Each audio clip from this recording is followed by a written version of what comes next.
Llegué a mi casa en Monterrey y encontré todas mis cosas en el patio. Mi nuera, Ximena, apareció con una sonrisa que no le llegaba a los ojos y dijo: «Decidimos hacer una limpieza, suegrita. Esas cosas viejas ya no sirven».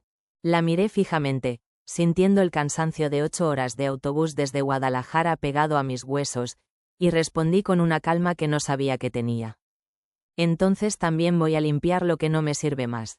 Tomé mi celular. Era hora de mostrar quién era la mera mera en esta casa. Nunca olvidaré ese momento, ese preciso instante en que mi vida se partió en dos, como una tortilla quemada. El viaje en autobús desde Guadalajara había sido largo y agotador. 8 horas sentada en un asiento estrecho, con el aire acondicionado que funcionaba a medias y el olor a comida chatarra impregnando todo el vagón. Había subido al autobús en la central de autobuses de Guadalajara a las 6 de la mañana, justo después de que terminara el velorio de mi hermana Coco. Todavía llevaba puesta la misma ropa negra del funeral, arrugada por las horas de estar sentada en las bancas de la iglesia, por los abrazos de mis sobrinos, por el llanto contenido que me había acompañado durante toda la ceremonia. El autobús había hecho paradas en cada pueblo del camino: Zapopan, Lagos de Moreno, San Luis Potosí. En cada parada, subían vendedores ambulantes ofreciendo dulces de tamarindo, chicharrones, refrescos fríos. Yo no compré nada. El nudo que tenía en el estómago no me dejaba ni pensar en comida. Solo miraba por la ventana, viendo pasar el paisaje seco del norte de México, las montañas áridas, los nopales creciendo a los lados de la carretera, las vacas flacas pastando en terrenos polvorientos. Pensaba en Coco, en cómo había sido nuestra infancia juntas en Querétaro, cuando éramos niñas y jugábamos a las muñecas con trapos viejos que nuestra madre nos daba. En cómo nos habíamos separado cuando ella se casó y se fue a vivir a Guadalajara, mientras yo me quedaba en Monterrey, construyendo mi vida, mi negocio, mi familia. Pensaba en los últimos 6 meses, en cómo había viajado cada 15 días a Guadalajara para cuidarla, para darle de comer, para limpiarle la frente con un trapo húmedo cuando la fiebre la consumía. Pensaba en su último suspiro, en cómo me había apretado la mano y me había dicho: «Cuida a tus hijos, Esperanza. No dejes que te pisoteen. Tú eres más fuerte de lo que crees». Y ahora, regresando a Monterrey, me preguntaba si de verdad era tan fuerte. Me preguntaba si tendría las fuerzas para enfrentar lo que fuera que me esperara en casa. Javier me había llamado solo una vez durante esos 6 meses. Una llamada corta, incómoda, donde me preguntó cómo estaba la tía y me dijo que él estaba bien, que Ximena estaba bien, que todo estaba bien. No mencionó que estaban esperando gemelos. No mencionó que estaban planeando convertir mi cuarto en una guardería. No mencionó nada de lo que me esperaba. Cuando el autobús finalmente entró a Monterrey, ya era media tarde. El sol pegaba con fuerza, ese sol implacable del norte que derrite el asfalto y hace que el aire tiemble. Bajé en la central de autobuses, cargando mi pequeña maleta y mi bolsa del mandado donde llevaba los dulces de cajeta que le había comprado a Javier en Guadalajara. Tomé un camión hacia la colonia Independencia. El camión iba lleno de gente regresando del trabajo, de estudiantes con sus mochilas, de señoras con sus bolsas del mercado. Me senté junto a la ventana y vi pasar las calles de mi ciudad. Monterrey, mi ciudad, la ciudad donde había llegado de Querétaro hace más de 40 años, buscando una vida mejor. La ciudad donde me había casado, donde había tenido a mis hijos, donde había construido mi negocio en el tianguis. La ciudad que conocía como la palma de mi mano. Cuando bajé del camión en mi parada, el cerro de la Silla se veía imponente en el horizonte, recortado contra el cielo azul. Ese cerro que siempre me había dado la bienvenida a casa. Caminé las 3 cuadras que me separaban de mi casa, sintiendo el peso de la maleta en mi brazo, el peso del cansancio en mis piernas, el peso del dolor en mi corazón. Y entonces, llegué. Abrí la reja de mi casa, esa reja de hierro que yo misma había mandado a hacer hace años, y lo que vi me dejó sin aliento. Acababa de regresar de Guadalajara. Había enterrado a mi hermana menor, Socorro, mi Coco, después de verla consumirse durante 6 meses por un cáncer que no perdonó nada. Todavía llevaba el vestido negro del funeral, arrugado y pegado a la piel por el calor de Monterrey. Todavía sentía el olor a tierra mojada del panteón y a las coronas de cempasúchil ya marchitas. Todavía escuchaba el llanto de mis sobrinos despidiéndose de su madre. Venía hecha pedazos. Venía con el alma rota en 1000 cachitos.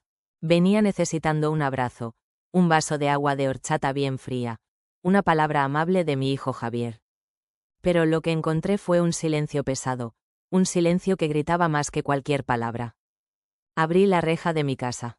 Bueno, de la casa que yo había comprado después de trabajar 38 años en el tianguis, vendiendo frutas y verduras bajo el sol inclemente de Monterrey. Esa casa de un solo piso, pero ancha, que pinté de un color naranja quemado porque siempre soñé con una casa que se pareciera al atardecer sobre el cerro de la Silla. Esa casa que le regalé a mi hijo hace 3 años cuando se casó con Ximena, porque una madre siempre quiere ver a sus chamacos bien establecidos, con un techo propio. Y ahí estaban todas mis cosas, arrumbadas en el patio, bajo el jacarandá que yo misma planté, como si fueran basura. Mi ropa, mis guaraches, las fotografías de mi difunto esposo, el jorongo tejido a mano que mi abuela de Querétaro me dio antes de morir, los documentos de mis hijos cuando eran bebés, todo, absolutamente todo amontonado junto a las macetas de Talavera que tanto me gustaban. Me quedé paralizada. La bolsa del mandado se me cayó de las manos, regando por el suelo los dulces de cajeta que le traía a Javier. ¿Qué onda?, susurré, sintiendo cómo el aire se me escapaba del pecho, y entonces apareció ella.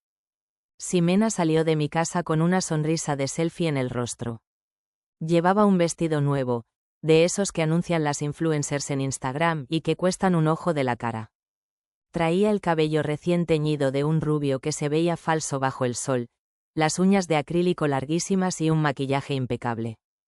Se veía como si acabara de salir de un tutorial de belleza, mientras yo venía de enterrar a mi hermana.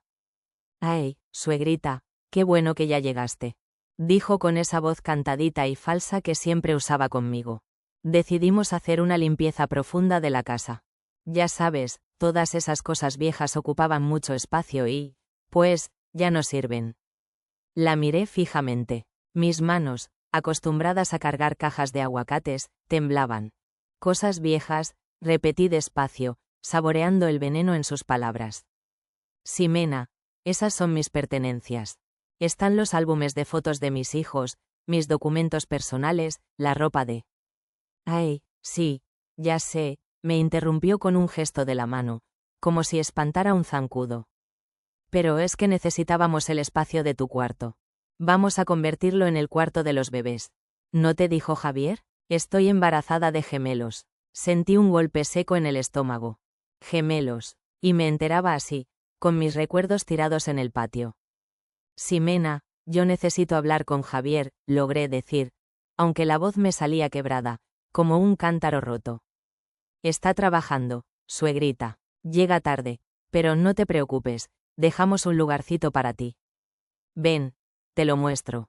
Me tomó del brazo con esa familiaridad fingida que tanto me irritaba y me llevó hacia la parte trasera de la casa, subiendo por la escalera de caracol que llevaba a la azotea, al pequeño cuarto de lámina que antes usábamos para guardar las herramientas y los botes de impermeabilizante. Abrió la puerta. Tachán, aquí puedes quedarte. Limpiamos un poco. Pusimos un catre. Es chiquito, pero suficiente. Eso sí, necesitamos que seas discreta. Ya sabes, con los bebés en camino no queremos estrés ni gente que ande estorbando. Miré ese cuarto. No medía más de 2 por 2 metros. Olía a humedad y a sol quemado en la lámina. La única ventana daba a los tinacos de los vecinos. El catre tenía un colchón delgado y manchado. Algo dentro de mí se quebró, pero algo más profundo, se encendió. La miré a los ojos. Ximena seguía sonriendo, esperando que yo agachara la cabeza, que aceptara, que dijera, gracias por dejarme un rincón en la casa que yo compré con el sudor de mi frente. En lugar de eso, respiré hondo, llenando mis pulmones del aire caliente de Monterrey. ¿Sabes qué, Ximena?, dije con una calma que ni yo sabía que tenía. Tienes razón, es hora de hacer limpieza. Una limpieza profunda de todo lo que ya no me sirve. Su sonrisa vaciló apenas un segundo. Saqué mi celular del bolsillo de la falda. Busqué un número que tenía guardado desde hacía años. El del licenciado Salazar, un viejo amigo del tianguis que ahora era notario. ¿Qué haces?, preguntó Ximena, ya sin la dulzura falsa en la voz. Limpiar, respondí, exactamente lo que tú sugeriste. Marqué el número, escuché el tono de llamada y mientras esperaba que contestaran, miré a Ximena directo a los ojos. Por primera vez en 3 años no aparté la mirada, porque en ese momento comprendí algo. Yo había regalado esa casa por amor, pero nunca, jamás, había regalado mi dignidad. Y ellos estaban a punto de descubrir quién era la mera mera en este lugar. Si quieres saber cómo una mujer que lo perdió todo recuperó su poder, quédate, porque esta historia apenas comienza y lo que viene después, como dicen en mi tierra, está bien cañón. El licenciado Salazar contestó al tercer tono. ¿Esperanza? ¿Qué pasó, comadre? Su voz sonaba preocupada. Él sabía que yo acababa de enterrar a mi hermana. Licenciado, necesito verlo mañana temprano. Es urgente, dije sin apartar la mirada de Ximena. Ella había perdido por completo esa sonrisa de Instagram. Ahora me miraba con los ojos entrecerrados, calculadora, peligrosa. ¿Estás bien?, preguntó el licenciado. No, respondí, pero voy a estarlo. Y colgué. Ximena se cruzó de brazos, el acrílico de sus uñas brillando bajo el foco del patio. No sé qué estás planeando, suegrita, pero te recuerdo que esta casa es de Javier y yo soy su esposa. Así que si quieres quedarte aquí, vas a tener que seguir nuestras reglas. Apreté los dientes. Quería gritarle que esa casa la había comprado yo con el sudor de 38 años vendiendo limones y aguacates, que cada ladrillo de esas paredes llevaba mi sacrificio, que Javier apenas tenía 24 años cuando se la regalé sin pedirle ni un peso a cambio. Pero no dije nada, porque había aprendido algo en mis 65 años de vida. Las palabras sin poder son solo ruido, y yo necesitaba recuperar mi poder primero. Está bien, dije simplemente. Me quedaré en el cuarto de la azotea. Ximena parpadeó, sorprendida. Creo que esperaba pelea, esperaba el drama de telenovela que tanto le gustaba ver. Esperaba que yo llorara o suplicara. Ah, bueno, qué bueno que lo entiendes, dijo, recuperando un poco de su compostura. Y otra cosa, ya no puedes usar la cocina cuando se te antoje. El doctor dice que debo evitar el estrés y los olores fuertes. Tendrás que arreglártelas. Asentí lentamente. Claro, sin problema. Perfecto. Entonces, bienvenida a tu nuevo espacio, dijo y se fue hacia adentro de la casa, balanceando las caderas como si acabara de ganar una batalla. Me quedé sola en ese patio lleno de mis recuerdos tirados. Subí la escalera de caracol hacia la azotea. Cerré la puerta de lámina y entonces, solo entonces, me permití llorar. Lloré por mi hermana Coco. Lloré por mi esposo, que llevaba 10 años muerto. Lloré por la mujer que había sido yo. Fuerte, trabajadora, orgullosa, la patrona de mi propio puesto en el tianguis. Lloré por mi hijo Javier, que alguna vez me abrazaba y me decía: «Mamá, tú eres mi heroína». ¿Cuándo había cambiado todo? Me senté en ese catre que olía a guardado. Miré alrededor. Las paredes de bloque sin pintar, el foco colgando de un cable pelado. No había ni un clavo para colgar mi ropa. Pero entonces recordé algo. Recordé a mi madre, que había criado sola a 5 hijos después de que mi padre se fuera, por cigarros, y nunca más volviera.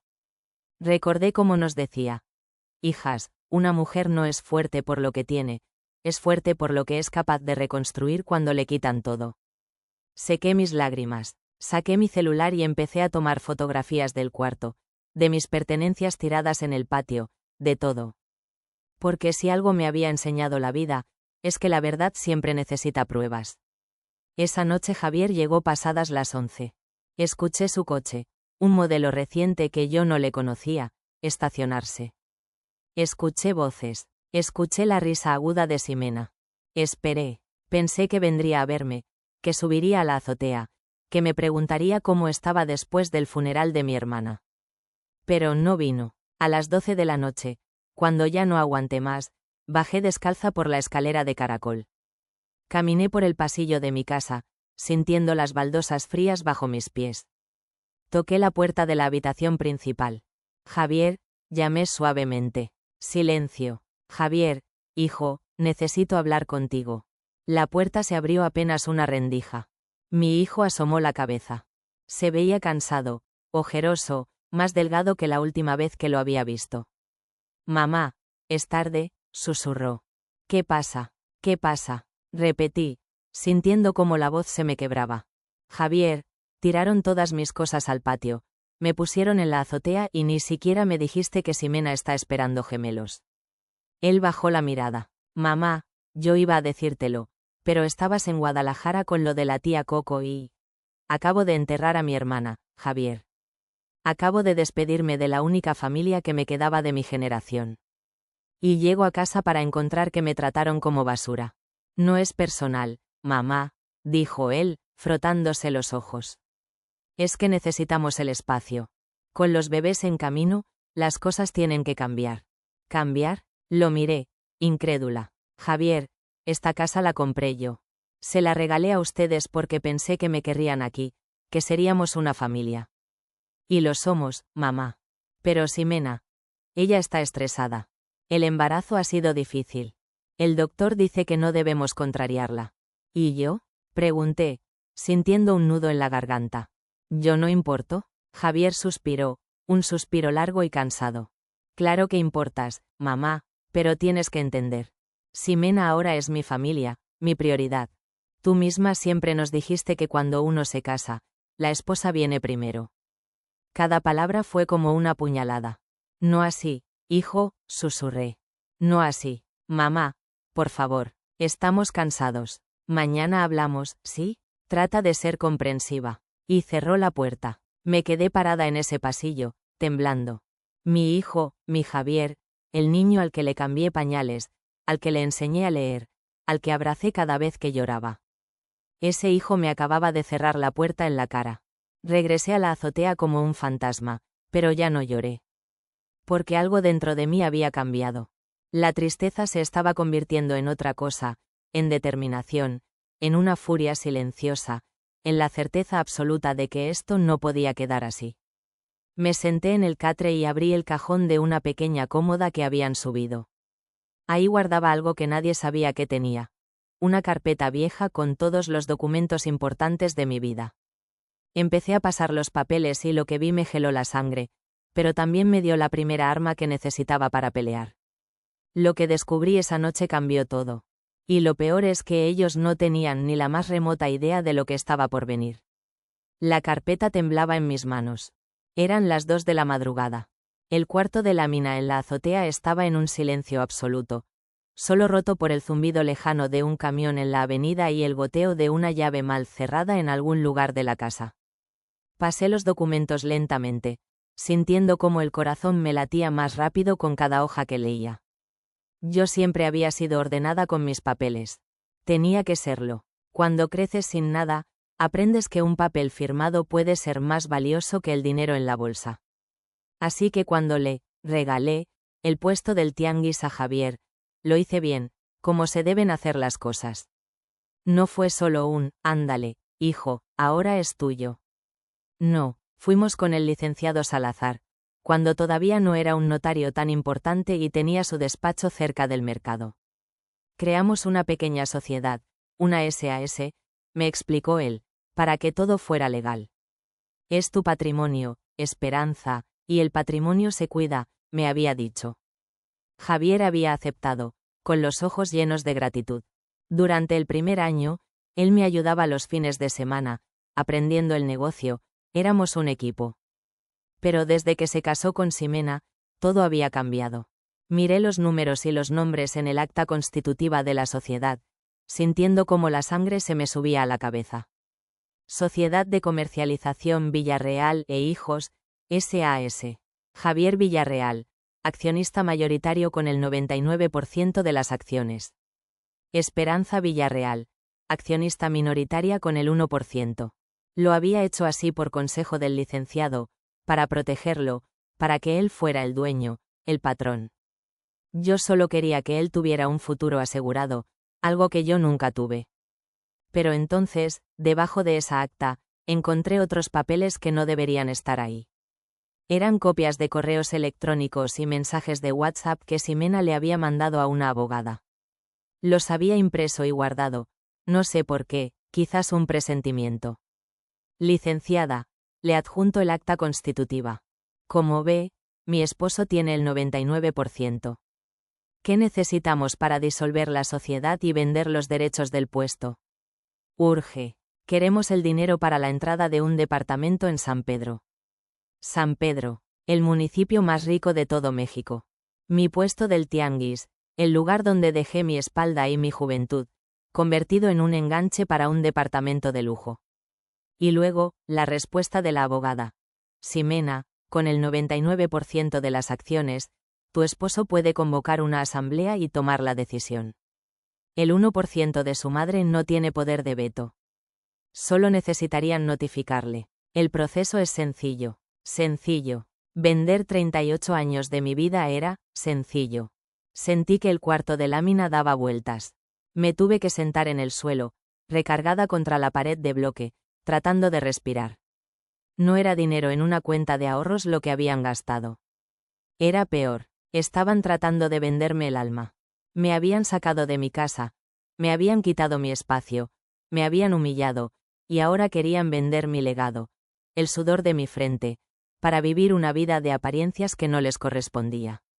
Me levanté del suelo. Las piernas me temblaban, pero caminé hacia la pequeña ventana. Afuera, en la calle oscura, alcancé a ver la luz de la cocina de la vecina, doña Remedios. Ella siempre se levantaba a las 3 de la mañana para empezar a hacer los tamales que vendía en la esquina.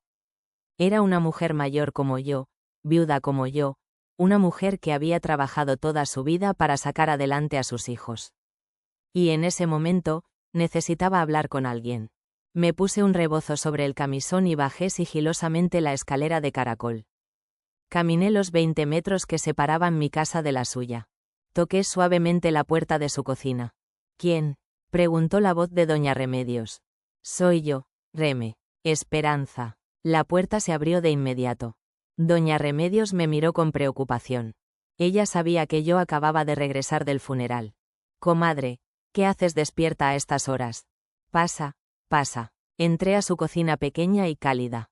Olía a masa de maíz, a hoja de plátano, a café de olla recién hecho. Olía a hogar, a lo que mi casa solía oler. Un cafecito, ofreció ella, sirviéndome una taza sin esperar respuesta. Me senté en su mesa de madera vieja y desgastada, y entonces no pude más. Las lágrimas empezaron a caer. Reme, susurré, necesito que me digas la verdad. ¿Tú has visto algo extraño en mi casa estos meses? Ella se sentó frente a mí, tomando mis manos entre las suyas, ásperas y llenas de callos por el trabajo. Ay, comadre, yo no quería decirte nada porque estabas con tu hermana enferma, pero sí, he visto cosas. ¿Qué cosas? Doña Remedios suspiró profundo. Tu nuera, Ximena, ella no trabaja, ¿verdad? No, Javier dice que no necesita trabajar, que él gana suficiente. Pues comadre, esa muchacha cambia de coche cada 2 semanas. No es el mismo. He visto un coche rojo, uno blanco, uno gris. Y las bolsas que saca del carro son de esas tiendas caras de San Pedro, las que cuestan miles de pesos. Sentí un escalofrío. Y Javier, a tu hijo lo veo salir muy temprano y regresar muy tarde. Se ve cansado, comadre, muy cansado y delgado, como si no estuviera comiendo bien. Algo más. Doña Remedios dudó. Luego habló en voz más baja, como quien comparte un secreto doloroso. El otro día, comadre. El otro día la vi salir del Monte de Piedad, la casa de empeño. Iba muy arreglada, pero salió con la cara desencajada. Y después vi que vendieron tus joyas, las de plata, esas que eran de tu abuela de Querétaro. Vinieron unos muchachos en una camioneta y se las llevaron. Tu nuera estaba ahí, sonriendo, contando billetes. El café se me cayó de las manos. La taza se estrelló contra el suelo de cemento. Esas joyas, esas malditas joyas eran la herencia de mi madre. Joyas que tenían más de 70 años. Joyas que mi abuela había traído desde Querétaro cuando emigró a Monterrey. Joyas que valían una fortuna, no por el dinero, sino por la historia. Y Ximena las había vendido. Las había vendido para comprarse vestidos y bolsas de marca. Me levanté, temblando de rabia. Gracias, Reme, dije con la voz ronca. Gracias por decirme la verdad. Salí de su casa sin decir más. La noche de Monterrey empezaba a clarear. El cerro de la Silla se dibujaba en el horizonte. Y mientras caminaba de regreso a mi casa, a mi patio lleno de recuerdos, a mi cuarto de lámina en la azotea, ya no sentía tristeza. Sentía una furia fría, una claridad absoluta. Ya no se trataba solo de la casa. Se trataba de mi vida entera. Se trataba de mi honor. Y ellos, mi hijo y su esposa, iban a aprender una lección que no olvidarían jamás.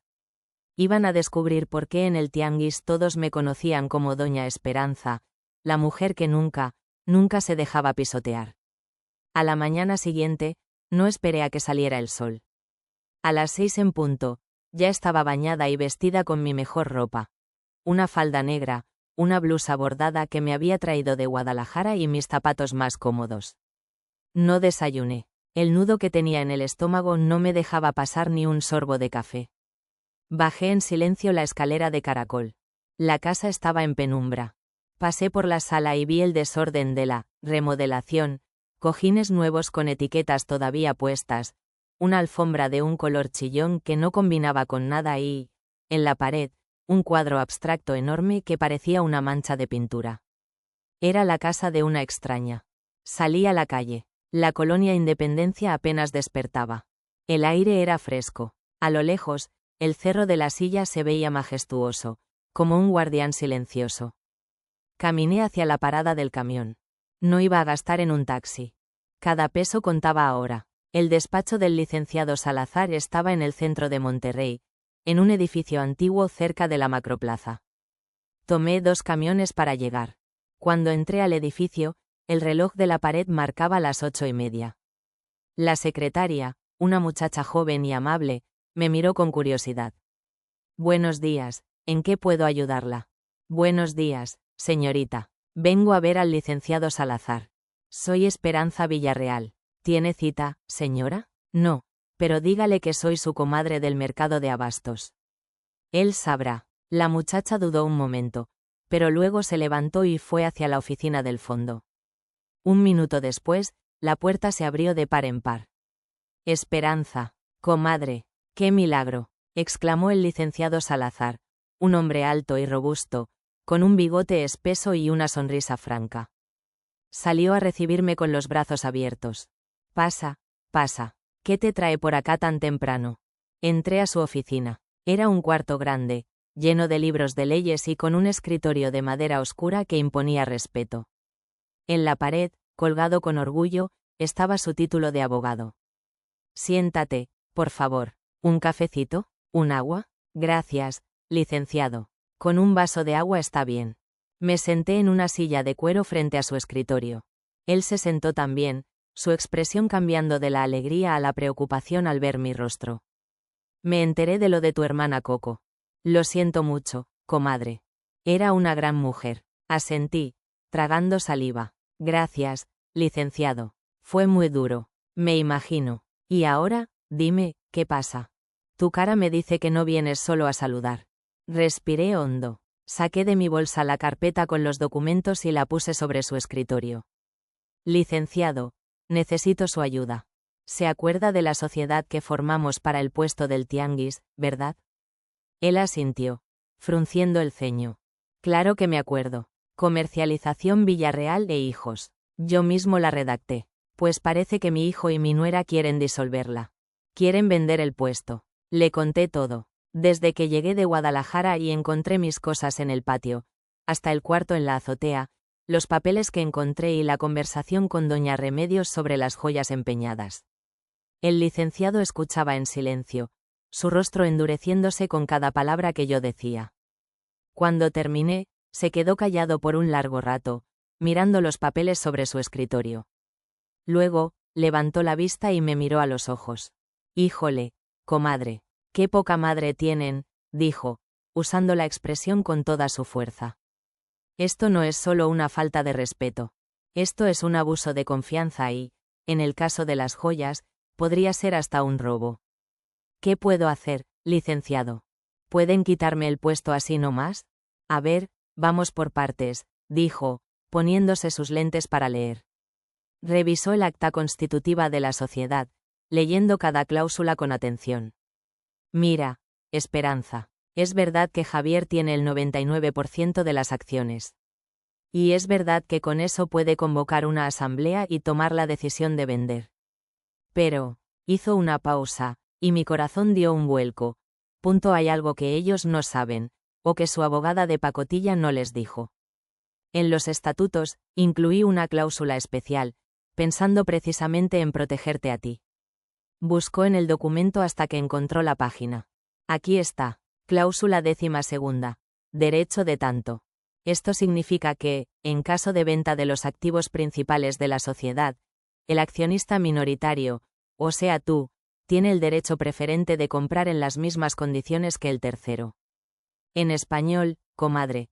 Si ellos quieren vender el puesto en, digamos, 800.000 pesos, primero te lo tienen que ofrecer a ti por ese precio. Sentí un alivio inmenso, pero duró poco.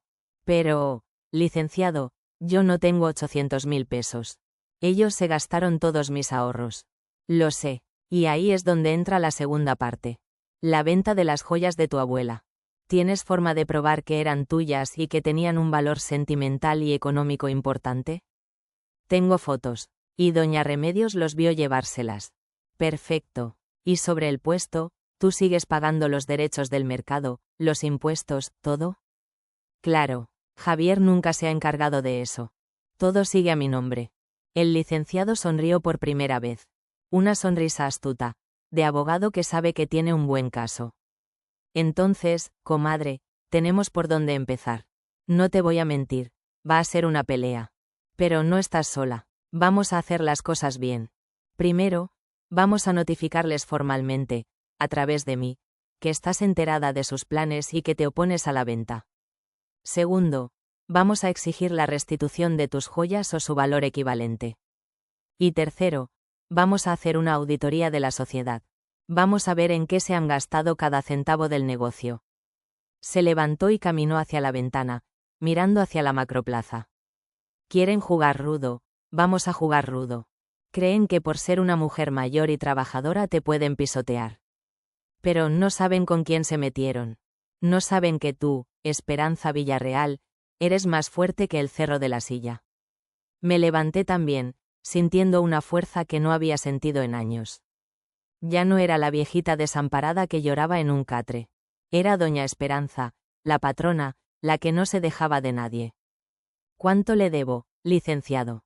Él se volteó y me puso una mano en el hombro. No te preocupes por eso ahora, comadre.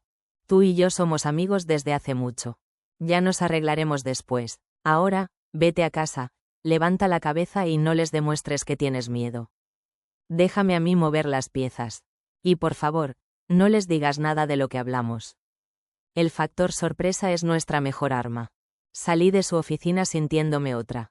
El sol de mediodía en Monterrey me pegó en la cara, pero ya no me molestaba. Caminé por la plaza, entre la gente, y por primera vez en mucho tiempo, me sentí poderosa. Tenía un plan, tenía un aliado, y tenía la certeza de que iba a recuperar lo que era mío.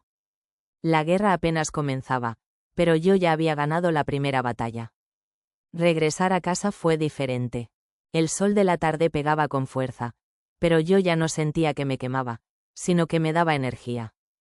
Subí las escaleras hacia la parada del camión con la espalda recta. Cada paso se sentía firme, anclado a la tierra. Ya no era una hoja llevada por el viento. Ahora era el árbol, con raíces profundas. Cuando llegué a la colonia Independencia, el barrio estaba en plena ebullición. Los niños salían de la escuela, las señoras iban al mercado por lo de la cena, y de las casas salía el sonido de la música norteña y el olor a carne asada. Mi barrio, mi gente. Entré a la casa y el silencio era casi total. Ximena estaba tirada en el sofá nuevo, ese que parecía de plástico, con los pies arriba, mirando su celular. Ni siquiera levantó la vista. Ah, eres tú, dijo, como si yo fuera una molestia.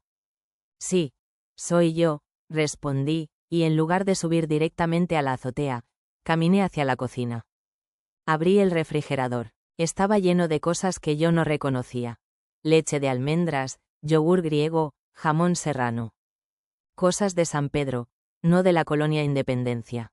Tomé una jarra, la llené de agua de la llave y saqué un limón del fondo del cajón de las verduras, uno de los pocos vestigios de mi antigua despensa. ¿Qué haces?, preguntó Ximena, apareciendo en la puerta de la cocina. Te dije que no podías usar la cocina. No estoy cocinando, respondí con calma, exprimiendo el limón en mi vaso. Solo estoy tomando un vaso de agua. ¿O eso también está prohibido en mi propia casa? La palabra, la dejé flotando en el aire. Ximena frunció el ceño. Pues que sea rápido. Necesito paz y tranquilidad. Se dio la media vuelta y regresó a su sofá. Subí a la azotea con mi vaso de agua. El cuarto de lámina era un horno.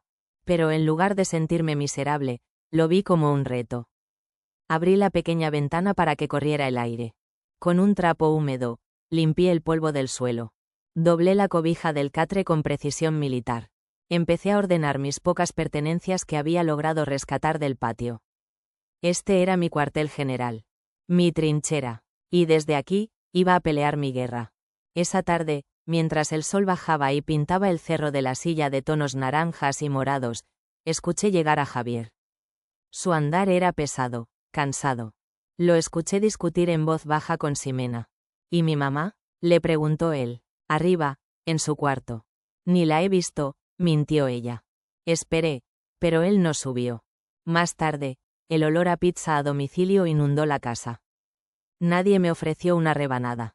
No importaba. Había comprado un paquete de tortillas de harina y un poco de queso en la tienda de la esquina. En una pequeña parrilla eléctrica que había rescatado de mis cosas, me preparé unas quesadillas. Mientras comía, sentada en el catre, miraba las luces de la ciudad encenderse. Me sentía como una general planeando su estrategia. El licenciado Salazar tenía razón. El factor sorpresa era mi mejor arma. Tenía que actuar normal. Tenía que dejar que se confiaran. Los días siguientes fueron un juego de ajedrez silencioso. Yo me levantaba temprano, antes que nadie. Bajaba a la cocina a prepararme un café de olla en mi parrilla eléctrica y luego me iba. A veces me iba al mercado, a platicar con mis antiguas compañeras, a sentir el pulso de la vida que me habían querido arrebatar. Otras veces, simplemente caminaba por el centro, observando a la gente, recordando quién era yo lejos de las cuatro paredes de esa casa. Regresaba por la tarde. Ximena casi siempre estaba en la misma posición. En el sofá, con el celular. A veces hablaba por teléfono con sus amigas, quejándose del calor, de que Javier trabajaba mucho, de que estaba aburrida. Sí, mana, estoy pensando en contratar a una muchacha para que me ayude con la limpieza. Con lo de los bebés, ni loca me pongo a trapear, la escuché decir un día. Y yo, desde mi azotea, sonreí. No tenía ni idea de la tormenta que se les venía encima. Un viernes por la tarde, recibí una llamada del licenciado Salazar. Esperanza, ya está. El lunes a primera hora les llegará la notificación. Prepárate, porque se va a poner feo. Estoy lista, licenciado. Gracias. Colgué el teléfono y sentí un escalofrío. La espera había terminado. La Guerra Fría estaba a punto de estallar. Esa noche, Javier subió a la azotea por primera vez. Tocó la puerta de lámina con timidez. «Mamá, ¿puedo pasar?» «Pasa, hijo». Entró y se quedó parado en medio del pequeño cuarto, mirando a su alrededor. Se veía aún más delgado. Las ojeras le llegaban hasta la mitad de la cara. «Mamá, quería ver cómo estabas». «Estoy bien, Javier. Sobreviviendo». «Perdóname», dijo de repente, y la palabra sonó extraña en su boca. «Sé que esto no está bien. Pero Ximena está muy nerviosa con el embarazo. Y en el trabajo las cosas están muy pesadas. Nos están presionando mucho en la fábrica». Lo miré. Era mi hijo, mi niño, pero también era el hombre que me había cerrado la puerta en la cara. El estrés no es una excusa para la crueldad, Javier. Y el dinero no es una excusa para olvidar de dónde vienes. Él bajó la vista, avergonzado. Lo sé, mamá. Te juro que en cuanto nazcan los bebés, todo va a ser diferente. Buscaremos un lugar más grande, ¿y tú? ¿Yo qué, Javier? ¿Me darán un cuarto un poco más grande? ¿Me dejarán usar la cocina de nuevo? No respondió. Se quedó ahí, parado, como un fantasma en mi pequeño refugio. Vete a descansar, hijo. Se te ve cansado. Asintió y se fue sin decir más. Mientras lo veía bajar la escalera, sentí una punzada de lástima. Pero la borré de inmediato. La lástima no me iba a devolver mi dignidad. La lástima no iba a salvar mi patrimonio. El lunes llegó como cualquier otro día. Pero yo sabía que no lo era. A las 10 de la mañana, un mensajero en motocicleta tocó el timbre. Yo estaba en la azotea, pero escuché la voz de Ximena. ¿Para quién es? Para Javier y Ximena Villarreal. Escuché el sonido de un papel rasgándose. Y luego, un silencio. Un silencio largo, pesado. Y después, un grito. Un grito agudo, lleno de furia. Javier. La guerra había comenzado. El grito de Ximena resonó en toda la casa, agudo y lleno de veneno. Escuché pasos apresurados, el sonido de los tenis de Javier corriendo por el pasillo. ¿Qué pasa?, preguntó él, con la voz cargada de la alarma de quien vive en un campo minado. Yo me quedé quieta en mi cuarto de la azotea, junto a la ventana, escuchando. Era mi nombre el que estaba en el centro de esa tormenta, pero por primera vez, la tormenta no me daba miedo. Yo era el ojo del huracán. Quieta, silenciosa, poderosa. Mira lo que hizo tu mamá. Chilló Ximena. Su voz estaba a punto de romperse por la histeria. Esta vieja argüendera nos mandó a un abogado. Hubo un silencio, el silencio de Javier leyendo el documento. Podía imaginar su rostro, pálido, sus ojos moviéndose rápidamente sobre las palabras que no entendía del todo pero cuyo significado era claro como el agua. Auditoría, derecho de tanto, restitución de bienes. No puede ser, balbuceó Javier. ¿Cómo que no puede ser, imbécil? Aquí está, nos va a demandar, quiere quitarnos todo, te lo dije, te dije que tenías que ponerla en su lugar y no me hiciste caso. Calmate, Ximena, por favor, los bebés. No me pidas que me calme. Tu mamá nos declaró la guerra. Esa señora a la que le dimos un techo. Decidí que era el momento. Abrí la puerta de lámina, que rechinó como un grito de batalla, y empecé a bajar la escalera de caracol. Lenta, deliberadamente. Cada uno de mis pasos sobre el metal era un golpe de tambor anunciando mi llegada. Aparecí en el patio, justo cuando ellos salían al pasillo. Ximena tenía el papel arrugado en una mano, el rostro rojo de furia y los ojos hinchados de lágrimas de rabia. Javier estaba pálido como un muerto, mirándome como si viera a un fantasma. Ahí está, gritó Ximena, señalándome con su dedo de uña postiza. La mosquita muerta, la viejita indefensa. ¿Contenta? ¿Ya estás contenta con el desmadre que armaste? No le respondí a ella. Mis ojos estaban fijos en mi hijo. Javier, dije, y mi voz sonó tranquila, firme. ¿Hay algún problema? Él dio un paso hacia mí, con el documento temblando en su mano.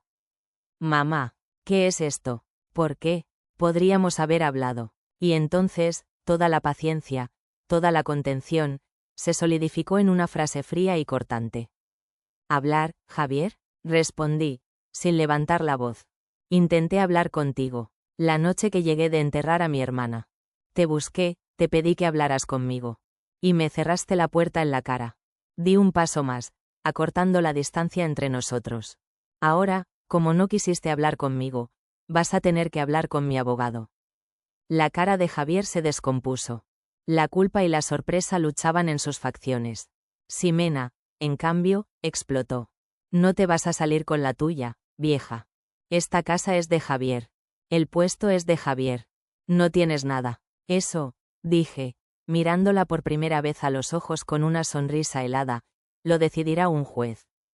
No una escuincla malcriada que vendió las joyas de mi abuela para comprarse zapatos. El golpe dio en el blanco. Ximena se quedó sin aire, con la boca abierta. La mención de las joyas, sucia y expuesta a la luz, la desarmó por completo. Javier me miró, con una nueva pregunta en los ojos, una de traición. ¿Joyas? ¿Qué joyas? Pregúntale a tu esposa, respondí. Y sin decir más, me di la media vuelta. Caminé hacia la cocina, Me serví un vaso de agua con la misma calma con la que había empezado el día y empecé a subir de nuevo a mi azotea. Los dejé ahí, en medio del patio, con el veneno de la verdad esparcido entre ellos. Ya no era su problema, era el mío. Ahora, la dinámica había cambiado. El problema era de ellos. Escuché sus gritos y susurros toda la tarde. Era una sinfonía de acusaciones, de mentiras saliendo a la luz, de una relación construida sobre arena que se desmoronaba. Yo, en mi atalaya, leía un libro que había comprado en el centro. La paz que sentía era inmensa. No era la paz de la ignorancia, sino la paz de la justicia que se pone en marcha. Por la noche, el silencio era denso, pesado. No hubo pizza, no hubo risas, solo el zumbido del refrigerador y el de una pareja cuyo mundo de apariencias se había venido abajo. Más tarde, Javier volvió a tocar a mi puerta. Esta vez, su toque era diferente. No era tímido, era el toque de un hombre derrotado. Mamá, abrí la puerta. Tenía los ojos rojos. Había estado llorando. Ximena me lo contó todo. Lo de las joyas, lo del puesto. Mamá, yo no sabía. Te juro que no sabía. La ignorancia no te hace inocente, Javier. Te hace cómplice. Perdóname, mamá. Por favor, voy a arreglarlo. Hablaré con Ximena. Le devolveremos sus cosas. Venderemos el coche. Lo interrumpí. No, Javier, ya no se trata de eso. Ya no se trata de que me devuelvan mis cosas o de que me pidan perdón. Se trata de respeto. Y eso no se arregla con palabras. Se arregla con hechos. Cerré la puerta suavemente, dejándolo afuera en la oscuridad de la azotea. La batalla legal había comenzado, pero la guerra por el alma de mi hijo, esa, apenas estaba en su primer capítulo. Y yo no estaba segura de si quería ganarla. Los días que siguieron a la llegada de la notificación fueron de una tensión casi insoportable. La casa, que antes era un hogar ruidoso y lleno de vida, se convirtió en un mausoleo de silencios hostiles y miradas de reojo. Javier y Ximena apenas se hablaban. Cuando lo hacían, era en susurros cargados de veneno que yo alcanzaba a oír desde mi azotea. Él le recriminaba su engaño con las joyas. Ella le gritaba que todo era su culpa por ser un débil, y no haber controlado a su madre a tiempo. Se movían por la casa como dos fantasmas enojados, chocando entre sí en los pasillos y lanzándose miradas que podrían haber incendiado las paredes. Javier había intentado hablar conmigo un par de veces más. Me esperaba al pie de la escalera de caracol por las mañanas, con su cara de perro apaleado. Mamá, por favor, detén esto. Podemos arreglarlo entre nosotros. Ya te lo dije, Javier. El tiempo de hablar se acabó, respondía yo, pasando a su lado sin mirarlo. Ahora hablan los abogados. La relación con mi hijo se había roto. No sentía odio hacia él, sino algo peor, una profunda decepción. Veía en él la sombra del hombre que pudo haber sido, ahogada por la ambición de su esposa y su propia falta de carácter. Ximena, por su parte, había cambiado su estrategia. La histeria inicial dio paso a un desprecio frío y calculado. Ya no me gritaba, simplemente me ignoraba, como si yo fuera un mueble más en la casa. Pero sentía su mirada clavada en mi nuca cada vez que bajaba a la cocina por agua. Era una mirada llena de un odio puro, el odio de quien ha sido desenmascarado. Una semana después, el licenciado Salazar me llamó. Esperanza, tenemos la primera junta de conciliación el próximo martes. Será en mi despacho. Ellos vendrán con su abogada. Tienes que estar preparada. Van a intentar de todo para que te eches para atrás. No se preocupe, licenciado. No me voy a echar para atrás. Ya llegué hasta aquí. El martes de la junta me levanté más temprano que de costumbre. Me puse la misma ropa que usé para ir a ver al licenciado la primera vez. Era mi uniforme de batalla. Cuando bajé, me encontré a Javier y a Ximena en la sala, vestidos como si fueran a una boda. Él, con un traje que le quedaba grande y una corbata mal anudada. Ella, con un vestido negro ajustado, tacones altos y lentes de sol, como una estrella de cine en un funeral. Nos vamos juntos, dijo Javier, sin atreverse a mirarme. El licenciado dijo que era mejor llegar por separado, respondí, y salí de la casa antes de que pudieran decir nada más. Llegué al despacho del licenciado Salazar media hora antes. Él me recibió con un café y una sonrisa tranquilizadora. Estás nerviosa, ¿verdad? Un poco, admití. No te preocupes. Yo llevaré la voz cantante. Tú solo tienes que mantenerte firme y no aceptar nada sin consultarme primero. Van a apelar a tu corazón de madre, te van a llamar ingrata, te van a amenazar. No caigas en su juego. A las 10 en punto, la secretaria anunció su llegada. Entraron a la sala de juntas. Ximena caminaba como si estuviera en una pasarela, pero sus manos temblorosas la delataban. Javier parecía un niño a punto de ser regañado. Detrás de ellos venía su abogada, una mujer joven, con un traje sastre impecable y una mirada dura.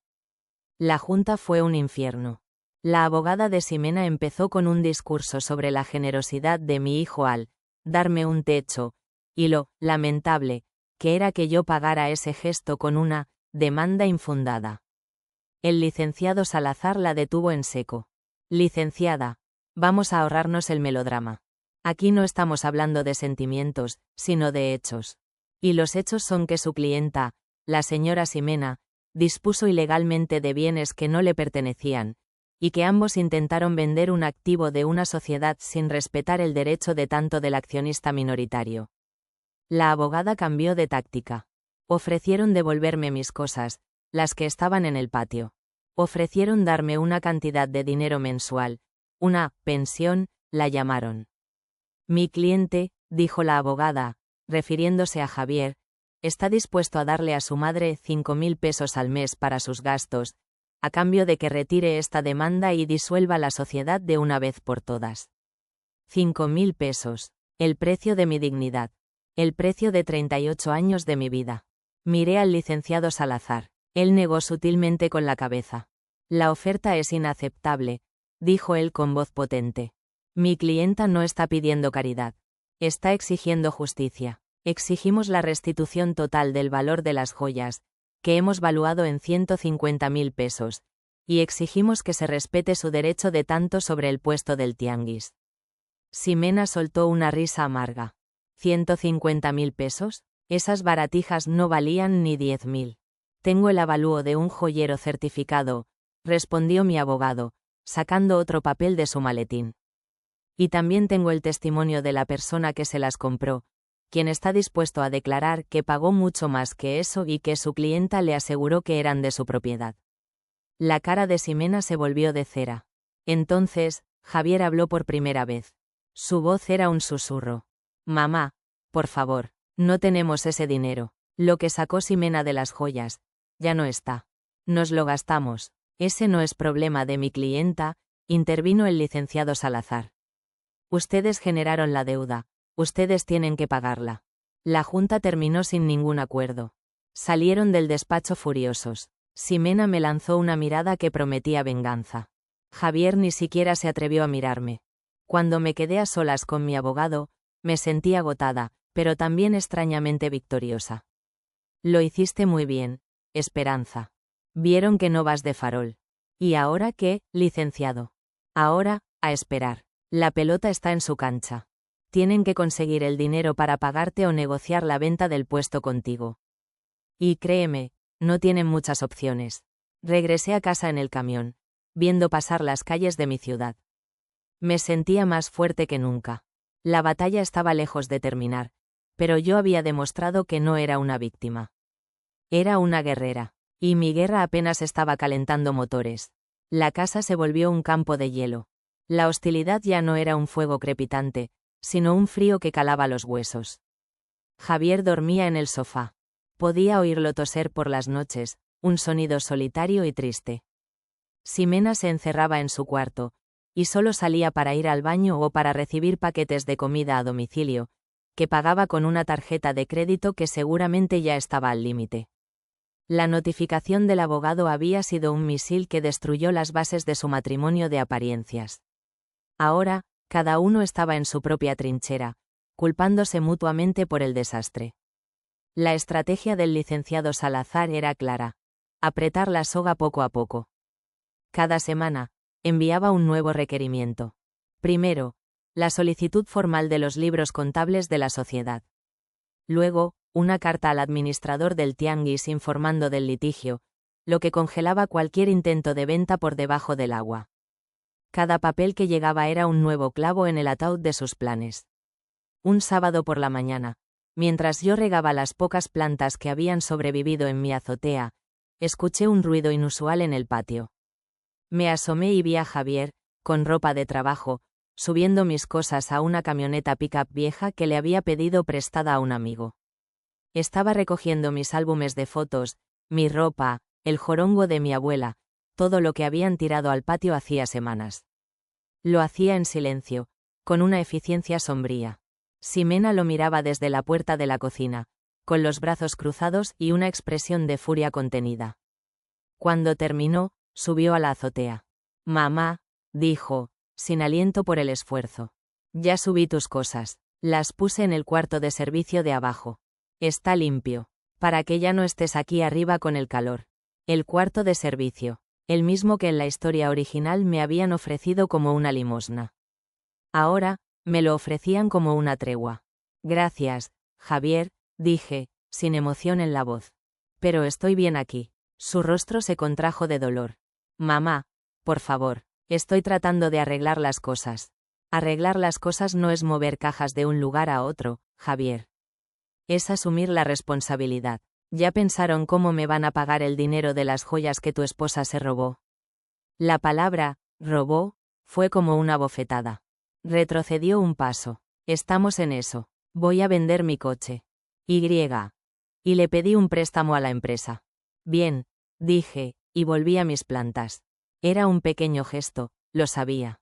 Pero también era una señal de que estaban empezando a ceder. La presión estaba funcionando. Esa misma tarde, Ximena me abordó. Me esperó al pie de la escalera, bloqueándome el paso. Su embarazo ya era muy notorio, y usaba su vientre como un escudo. «Oiga», empezó, sin usar el suegrita, por primera vez. «Ya basta, ¿no? Ya nos está haciendo la vida imposible. ¿Qué más quiere? ¿Vernos en la calle?». La miré de arriba abajo. Su ropa de marca había sido reemplazada por unos pants viejos. Su maquillaje impecable había desaparecido, revelando un rostro cansado y demacrado. La reina del Instagram se había convertido en una simple mortal. «Lo único que quiero, Ximena, es lo que es justo.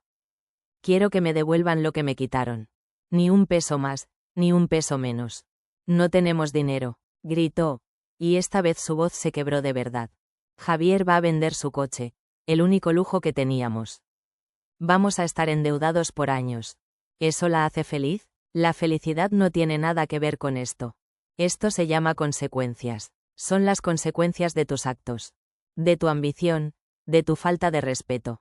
Tal vez, si hubieras pensado en las consecuencias antes de ir a la casa de empeño, ahora no estarías en esta situación». Me hice a un lado y pasé junto a ella.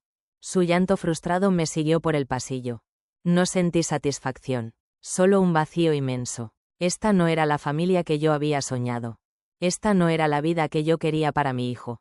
Pero era la realidad que ellos habían creado. Unos días después, el licenciado Salazar me citó de nuevo en su despacho. «Esperanza, tengo una oferta. Y creo que te va a gustar». Me explicó que la abogada de Javier y Ximena lo había contactado. Habían aceptado pagar el valor de las joyas. No tenían el dinero en efectivo, así que proponían un plan de pagos. Pero la parte interesante era sobre el puesto del tianguis. «Saben que no pueden venderlo sin tu consentimiento», dijo el licenciado, con un brillo en los ojos. «Así que proponen cederte el 100% de las acciones de la sociedad. A cambio, claro, de que la deuda de las joyas se cancele». Me quedé en silencio, procesando la información. Me estaban devolviendo mi puesto. Mi legado. Mi vida. ¿Qué significa eso, licenciado? ¿Que el puesto vuelve a ser mío por completo? Exactamente. Serías la única dueña de nuevo. Sin socios, sin problemas. Es una victoria total, comadre. Era la solución perfecta. Recuperaba mi negocio, y ellos se libraban de una deuda que no podían pagar.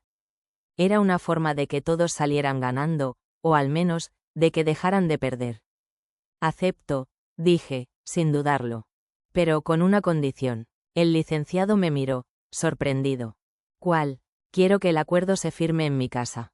En la mesa del comedor. Quiero que ellos, frente a mí, firmen los papeles que me devuelven lo que es mío. El licenciado Salazar sonrió. Me parece una excelente idea. Será un acto de justicia poética. La firma se programó para el siguiente viernes. Esa semana, la atmósfera en la casa fue extraña. Ya no había peleas, solo un silencio resignado. Sabían que habían perdido. El viernes por la mañana, preparé la casa. Limpié la mesa del comedor, esa mesa donde tantas veces habíamos comido juntos como una familia. Puse un florero con flores frescas del mercado. Preparé una jarra de agua de Jamaica. Quería que todo fuera civilizado. Quería terminar esta guerra con dignidad. A las 12, llegaron los abogados.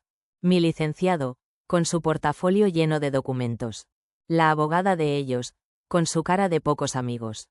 Y luego, entraron ellos. Javier y Ximena. Se sentaron a la mesa, frente a mí. El licenciado Salazar explicó los documentos.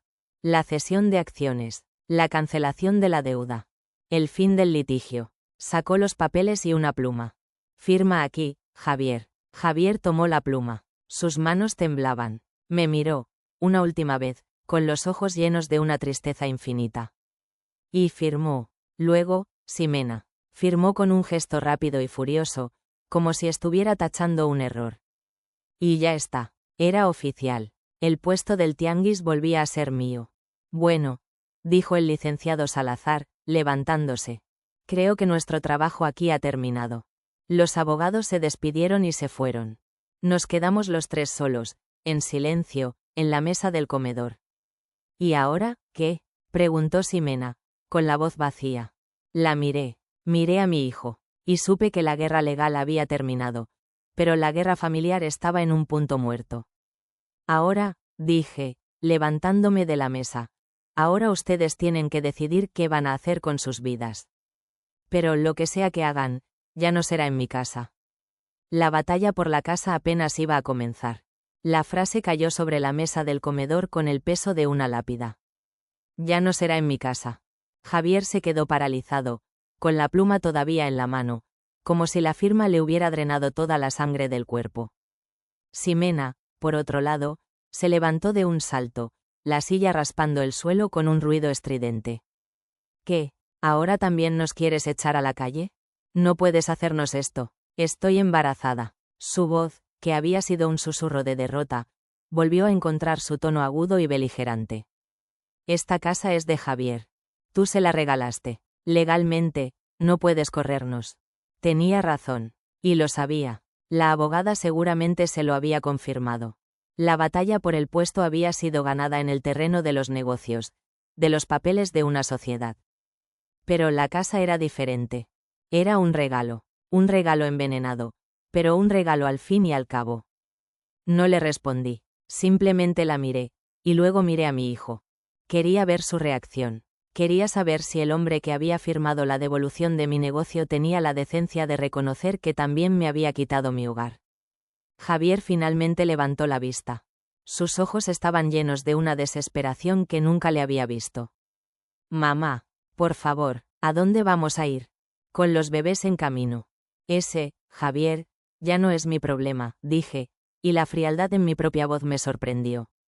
Ustedes crearon este problema. Ustedes decidieron que yo no cabía en esta casa. Ustedes me arrinconaron en un cuarto de lámina. Ahora, les toca a ustedes encontrar su propio lugar. No nos vamos a ir, gritó Ximena, plantándose frente a mí. Llama a la policía si quieres. Verás lo que te dicen. Una pobre mujer embarazada echada a la calle por su suegra malvada. Serás la comidilla de toda la colonia. Me encogí de hombros. Haz lo que tengas que hacer, Ximena. Yo haré lo que tenga que hacer. Y con eso, me di la media vuelta y subí la escalera de caracol hacia mi azotea. Los dejé con el eco de mis palabras y el olor a tinta fresca de los documentos firmados. La guerra no había terminado. Solo había cambiado de frente. Esa noche, la casa fue un infierno de gritos. Ximena acusaba a Javier de ser un cobarde, un mandilón, que se había dejado pisotear por su madre. Javier, por primera vez, le respondía. Le gritaba que todo era su culpa, que su ambición y sus mentiras los habían llevado a ese punto. Escuché el sonido de algo rompiéndose, un portazo. Luego, el silencio. Un silencio más pesado y ominoso que nunca. Al día siguiente, llamé al licenciado Salazar. Le conté lo que había pasado. Tenía que hacerlo, licenciado. No podía seguir viviendo bajo el mismo techo que ellos. Hiciste bien, Esperanza. Pero tu nuera tiene razón en una cosa. La casa es un tema complicado. ¿Qué tan complicado? Legalmente, la propiedad es de Javier. La donación se hizo ante notario, todo en regla. Echarlo de su propia casa es prácticamente imposible, especialmente si su esposa está embarazada. Un juez siempre protegerá el interés superior de los menores, aunque aún no hayan nacido. Sentí un nudo en el estómago. Entonces, ¿qué hago? ¿Estoy condenada a vivir en la azotea de mi propia casa mientras ellos viven cómodamente abajo? No tan rápido, comadre, dijo el licenciado, y pude sentir su sonrisa astuta a través del teléfono. Hay formas, siempre hay formas. La ley no es solo un martillo, también es un cincel. Hay que saber dónde golpear. ¿Y dónde vamos a golpear, licenciado? Vamos a golpear en el único lugar que les duele, el bolsillo. La casa es de Javier, sí. Pero, ¿quién paga el predial? ¿Quién paga el agua, la luz? Yo, respondí sin dudar. Siempre lo he pagado yo. Los recibos siguen a mi nombre. Exacto. Y como dueña del negocio que opera desde esta dirección, tienes ciertos derechos. Vamos a empezar una nueva batalla, Esperanza. Una guerra de desgaste. Vamos a hacer que vivir en esa casa sea tan caro y tan incómodo para ellos, que irse sea su única opción. Colgué el teléfono con una nueva determinación. Si no podía sacarlos por la fuerza, los sacaría por asfixia. La primera fase de mi nuevo plan fue simple. Al día siguiente, fui a la Comisión Federal de Electricidad y a Agua y Drenaje de Monterrey. Con los recibos a mi nombre y mi identificación, solicité la suspensión temporal de ambos servicios por remodelación mayor. 2 días después, la casa se quedó a oscuras. Y de los grifos dejó de salir agua. El primer grito de Ximena no tardó en llegar. No hay luz. Se fue el agua. Maldita vieja. Yo, en mi azotea, tenía mi propio sistema. Un par de garrafones de agua que había comprado y una pequeña planta de luz a gasolina que el licenciado Salazar me había conseguido. Tenía luz para mi foco y para cargar mi celular. Tenía agua para mi café y para lavarme la cara. Era todo lo que necesitaba. La vida para ellos, en cambio, se volvió un infierno. Sin luz, no había televisión, no había internet, no había forma de cargar sus celulares. Sin agua, no había baños, no había regadera. El calor de Monterrey sin un abanico o un aire acondicionado era insoportable. Duraron 3 días. Al cuarto día, Javier tocó a mi puerta. Se veía demacrado, sucio, desesperado. Mamá, por favor, devuélvenos la luz. Ximena se siente muy mal. El calor le está afectando. Lo siento, Javier, respondí a través de la puerta cerrada. La casa está en remodelación. No es seguro tener los servicios conectados. No hay ninguna remodelación. ¿Sabes que es mentira? Demuéstralo, dije, y volví a mi libro. La guerra de desgaste había comenzado. Y yo tenía toda la paciencia del mundo. Ellos, en cambio, se estaban quedando sin tiempo. La vida sin agua y sin luz se convirtió en una tortura china para ellos. Monterrey en pleno verano es un horno, y sin un abanico, sin un aire lavado, la casa se transformó en un sauna insoportable. Ximena, acostumbrada a sus comodidades, se quejaba a gritos todo el día.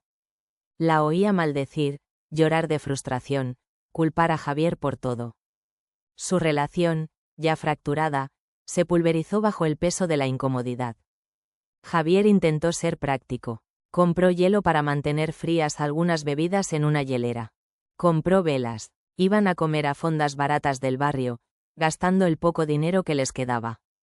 Se bañaban a jicarazos con agua que acarreaban en cubetas desde una llave pública a 3 calles de distancia. Ver a mi hijo, un ingeniero, un hombre que se sentía de San Pedro, acarreando cubetas como un peón, me provocaba una mezcla de lástima y una dura satisfacción. Era una lección de humildad que el dinero no podía comprar. Una tarde, mientras yo leía en la relativa frescura de mi azotea bajo un toldo que había improvisado, escuché una nueva clase de discusión. Era la voz de Ximena, Pero esta vez no era de furia, sino de pánico. No puede ser. Rechazada. Inténtala otra vez. Ya la intenté 3 veces, Ximena. No pasa. La tarjeta está bloqueada, respondió Javier, con la voz cargada de agotamiento. Pues usa la tuya. La mía también está al límite. No tenemos dinero, ¿entiendes? NOTENEMOS. El castillo de naipes financiero que habían construido se había derrumbado. Las tarjetas de crédito con las que pagaban su estilo de vida de apariencias habían llegado a su fin. El dinero del coche que Javier había vendido se había ido en pagar deudas urgentes y en los gastos del día a día. Estaban, por primera vez en sus vidas, verdaderamente quebrados. La falta de dinero fue el golpe de gracia. Ya no podían escapar del calor comiendo en restaurantes con aire acondicionado. Ya no podían comprar agua embotellada. Estaban atrapados en la casa caliente y oscura, con sus estómagos y sus bolsillos vacíos. Fue entonces cuando Ximena jugó su última carta, la de la víctima. Una mañana, una ambulancia se paró frente a la casa. Los paramédicos bajaron con una camilla. Ximena, fingiendo un desmayo, fue sacada de la casa mientras los vecinos curiosos se asomaban por sus ventanas. Javier la acompañaba, con una expresión de genuina preocupación mezclada con la vergüenza de ser el centro del espectáculo. Doña Remedios, mi vecina, subió corriendo a mi azotea. Comadre, ¿qué pasó? ¿Está bien la muchacha? Está bien, Reme. Es puro teatro, le dije con calma. ¿Cómo sabes? Porque la oí anoche, ensayando con Javier. Le decía cómo tenía que caerse y cómo tenía que respirar. Quiere que todo el barrio piense que la estoy matando de un disgusto. Doña Remedios negó con la cabeza, indignada. ¡Qué poca! Usar a las criaturas que lleva en el vientre para hacer sus argüendes. No tiene nombre. El show de la ambulancia no tuvo el efecto que Ximena esperaba. En lugar de generar simpatía hacia ella, generó chismes. La gente del barrio, que me conocía de toda la vida, no se tragó el cuento de la suegra malvada. Sabían de mi trabajo, de mi sacrificio. Y veían a Ximena como lo que era, una arribista. La presión social, un arma que ella había querido usar en mi contra, se le reviró. La gente empezó a mirarlos con desconfianza. En la tienda, les subían los precios. En la calle, los niños les gritaban, codos. Páguenle a Doña Esperanza. Punto. Se encontraron aislados en su propia colonia. La estocada final, sin embargo, no vino de mí, sino del trabajo de Javier. Un día, llegó a casa más temprano de lo usual. Lo oí subir la escalera de caracol. Su paso era lento, pesado. Tocó a mi puerta. Mamá. Abrí. Su rostro era la imagen de la derrota absoluta. Tenía los ojos enrojecidos y sostenía un sobre amarillo en la mano. Me despidieron, dijo, y la voz se le rompió. ¿Qué? ¿Por qué? Dijeron que mi rendimiento había bajado mucho. Que llegaba tarde, que estaba distraído. Y alguien llamó. Alguien llamó a mi jefe y le contó todo. Le dijo que tenía un juicio con mi madre, que estaba lleno de deudas. Se sentó en el suelo, junto a la puerta, y escondió la cara entre las manos.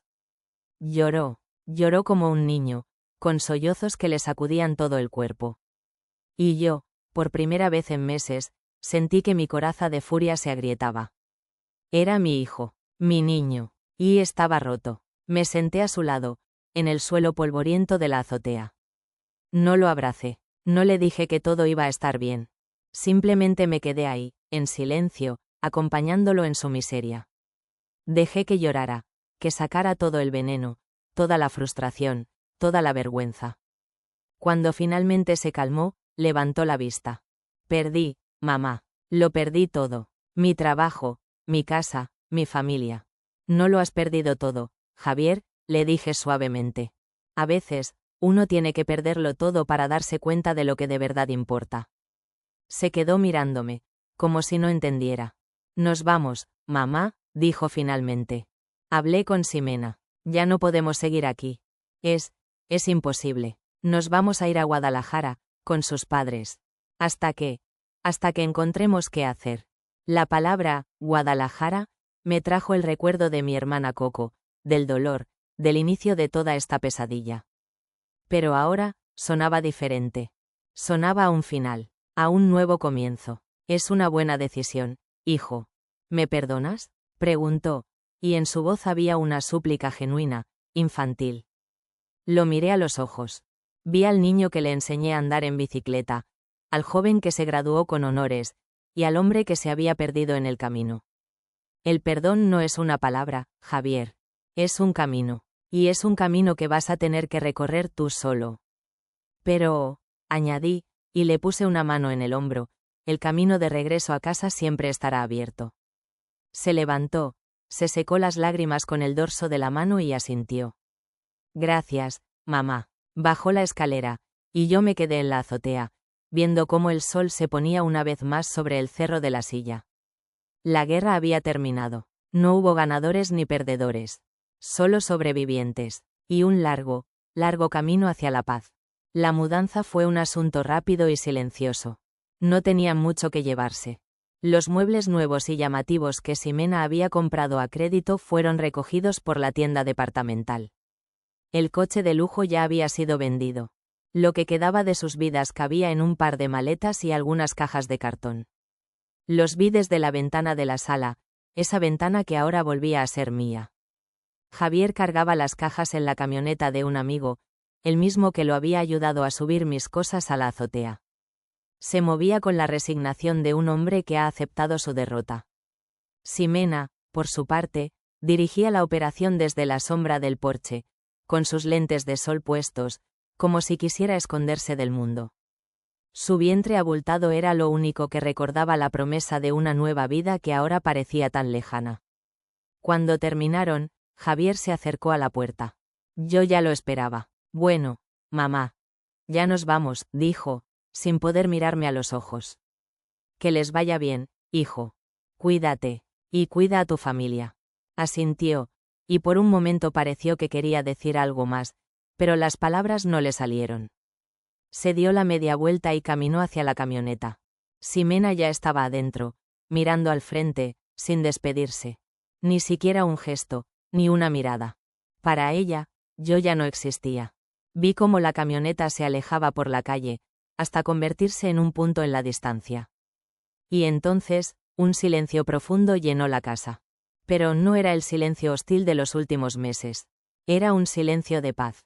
De vacío. De un nuevo comienzo. Cerré la puerta y me recargué en ella, respirando hondo. Olía a mi casa. A polvo, a flores, a recuerdos. Caminé por los cuartos vacíos. Las paredes estaban desnudas, marcadas por los cuadros que ya no estaban. El suelo, sucio y descuidado. Había mucho trabajo por hacer. Esa tarde, no descansé. Fui a la tienda y compré cubetas de pintura, brochas, jabón, cloro. Empecé por la sala. Puse música, una vieja estación de radio que tocaba las canciones de mis tiempos, y empecé a limpiar. A raspar las paredes, a quitar el polvo acumulado, a borrar las huellas de los que se habían ido. Doña Remedios vino a ayudarme. Ándale, comadre, manos a la obra, dijo, amarrándose un pañuelo en la cabeza. Las dos, juntas, le devolvimos la vida a la casa. Pintamos las paredes de un amarillo brillante, el color del sol. Limpiamos cada rincón. Abrimos las ventanas para que entrara el aire fresco. Al día siguiente, fui al tianguis. Pero no fui a mi puesto. Fui a la sección de muebles usados. Con el dinero que había ahorrado en esos meses de guerra, compré una pequeña sala de madera, un comedor rústico, una cama nueva. Muebles sencillos, pero míos. Muebles que contaban mi historia, no la de alguien más. Poco a poco, la casa volvió a ser mi hogar. El patio se llenó de nuevo de macetas con geranios y bugambilias. El olor a café de olla volvió a impregnar la cocina por las mañanas. Mis álbumes de fotos encontraron su lugar en una repisa de la sala. Un mes después, recibí una llamada de un número desconocido. Era Javier. Mamá, solo quería decirte que ya nacieron. Son 2 niños, dijo, y en su voz se mezclaba el cansancio y una pizca de alegría. Felicidades, hijo. ¿Cómo están? ¿Cómo está Ximena? Están bien. Fue complicado, pero están bien. Los llamamos Mateo y Santiago. Son nombres bonitos, le dije, y sentí una punzada en el corazón. Mis nietos, lejos, en otra ciudad, con otra familia. Sí, oye, mamá, mis suegros nos están ayudando mucho. Pero el dinero es un problema. No encuentro trabajo y... Te voy a mandar algo de dinero, Javier, lo interrumpí. Para los niños, para que no les falte nada. Hubo un silencio al otro lado de la línea. Gracias, mamá. De verdad, gracias. Colgué el teléfono y me quedé mirando por la ventana.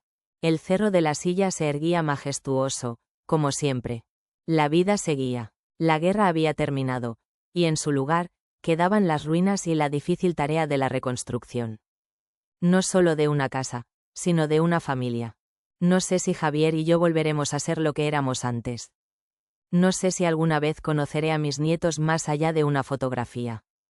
Pero esa tarde, mientras le depositaba a mi hijo una parte de las ganancias de mi puesto, de mi trabajo, de mi esfuerzo, comprendí algo. Había recuperado mi casa, mi negocio, mi dignidad. Pero lo más importante que había recuperado era a mí misma. Los meses pasaron. El invierno llegó a Monterrey, trayendo consigo un frío seco que calaba los huesos. Las mañanas eran especialmente duras en el tianguis, con el viento del norte soplando entre los puestos y congelando las manos. Pero yo seguía ahí, día tras día, vendiendo mis frutas y verduras, charlando con las clientas, riendo con las comadres. La casa, mi casa, se había transformado. Ya no era el lugar frío y hostil que había sido durante los meses de guerra. Ahora era cálida, acogedora, llena de luz. Había pintado las paredes de colores alegres. Amarillo en la sala, verde claro en la cocina, azul cielo en mi recámara. Había colgado cuadros que compré en el tianguis, cuadros de paisajes mexicanos, de charros y adelitas, de la Virgen de Guadalupe. Había puesto cortinas nuevas, de tela floreada, que dejaban pasar la luz del sol por las mañanas. El patio, que había sido testigo de mi humillación, ahora era mi refugio. Planté más jacarandas, más bugambilias, geranios rojos y blancos. Puse una mesa pequeña con 2 sillas, donde me sentaba por las tardes a tomar café y a ver el atardecer sobre el cerro de la Silla. Invité a doña Remedios a tomar café. Invité a otras comadres del barrio. Mi casa se llenó de risas, de chismes, de vida. Una tarde, mientras regaba las plantas, sonó mi celular. Era Javier. Mamá, ¿cómo estás? Su voz sonaba cansada, pero había algo diferente en ella. Algo más suave, más humilde. Bien, hijo. ¿Y ustedes? Estamos sobreviviendo. Los bebés están creciendo. Mateo ya se ríe cuando le hago cosquillas. Santiago es más serio, pero también es un amor. Sonreí. Mis nietos, niños que no conocía, pero que ya amaba. Me alegro, hijo. Mamá, yo quiero pedirte perdón, de verdad, por todo. Me quedé callada, dejando que sus palabras flotaran en el aire. Sé que no tengo derecho a pedirte nada, continuó. Sé que te hice mucho daño. Pero quiero que sepas que he aprendido. He aprendido lo que es trabajar de verdad, lo que es no tener nada, lo que es depender de la caridad de otros. Y ahora entiendo todo lo que tú hiciste por mí. Todo lo que sacrificaste. Las lágrimas empezaron a rodar por mis mejillas. Javier, no tienes que decir nada, mamá. Solo quería que lo supieras. Y quería preguntarte, ¿algún día podrías perdonarme? ¿Algún día podría volver a verte? Respiré hondo. El perdón. Esa palabra tan difícil, tan complicada. El perdón no se pide, hijo. Se gana. Pero el camino está abierto. Siempre ha estado abierto. Gracias, mamá. Te quiero. Yo también te quiero, hijo. Colgué el teléfono y me quedé ahí, en el patio, con el celular en la mano y las lágrimas en las mejillas. El camino hacia la reconciliación sería largo. Pero por primera vez en mucho tiempo, sentía que era posible. Sentía que, tal vez, algún día, podríamos volver a ser una familia. No la familia perfecta que había soñado, pero una familia real, con cicatrices y lecciones aprendidas. Una familia que sabía el valor del respeto, de la dignidad, del trabajo. Una familia que había pasado por el fuego y había sobrevivido. Y eso, pensé mientras veía el sol ponerse sobre el cerro de la Silla, eso era más valioso que cualquier casa, que cualquier dinero, que cualquier sueño de perfección. Eso era la vida real. Y yo, doña Esperanza Villarreal, estaba lista para vivirla.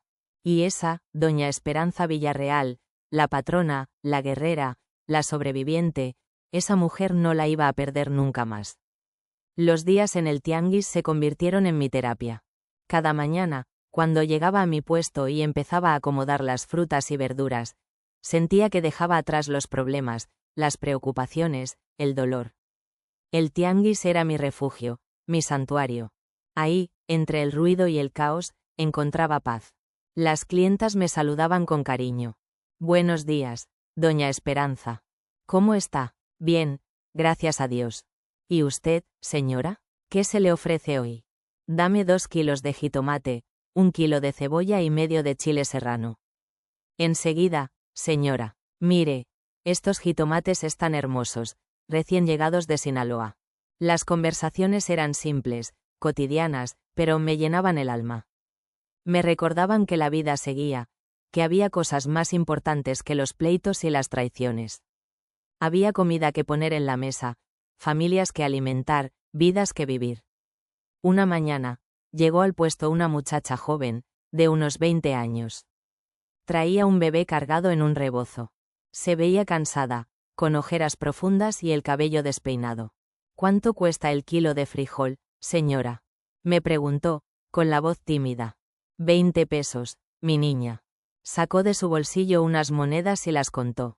Tenía 18 pesos. ¿Me puede dar con esto? Me preguntó, con los ojos llenos de vergüenza. La miré. Vi en ella a la mujer que yo había sido hace tantos años. Joven, pobre, luchando por sacar adelante a su hijo. Llévate el kilo completo, mi niña, le dije, llenando la bolsa. Y llévate también esto, añadí, poniéndole en la bolsa un puño de cilantro y unas cebollas. No, señora, yo no tengo para pagar. No te estoy cobrando, es un regalo, para tu bebé. Se le llenaron los ojos de lágrimas. Gracias, señora. Dios se lo pague. Que Dios te bendiga, mi niña. Y cuida a tu bebé. Se fue, y yo me quedé ahí, sintiendo una calidez en el pecho. Eso era lo que me gustaba del tianguis. La posibilidad de ayudar, de hacer una diferencia, aunque fuera pequeña, en la vida de alguien. Eso era lo que Javier y Ximena no entendían. Para ellos, el tianguis era solo un negocio, una fuente de dinero. Pero para mí, era mucho más. Era mi comunidad, mi familia, mi razón de ser. Y ahora que lo había recuperado, no lo iba a soltar nunca más. Trabajaría en ese puesto hasta que mis piernas ya no me sostuvieran, hasta que mis manos ya no pudieran cargar las cajas. Y cuando ya no pudiera más, se lo dejaría a alguien que lo valorara, que lo cuidara, que entendiera lo que significaba. Tal vez a uno de mis nietos, cuando crecieran. Tal vez a la hija de doña Remedios, que siempre me ayudaba cuando tenía mucha clientela. Tal vez a esa muchacha joven del bebé, si algún día necesitaba un trabajo. Pero por ahora, era mío.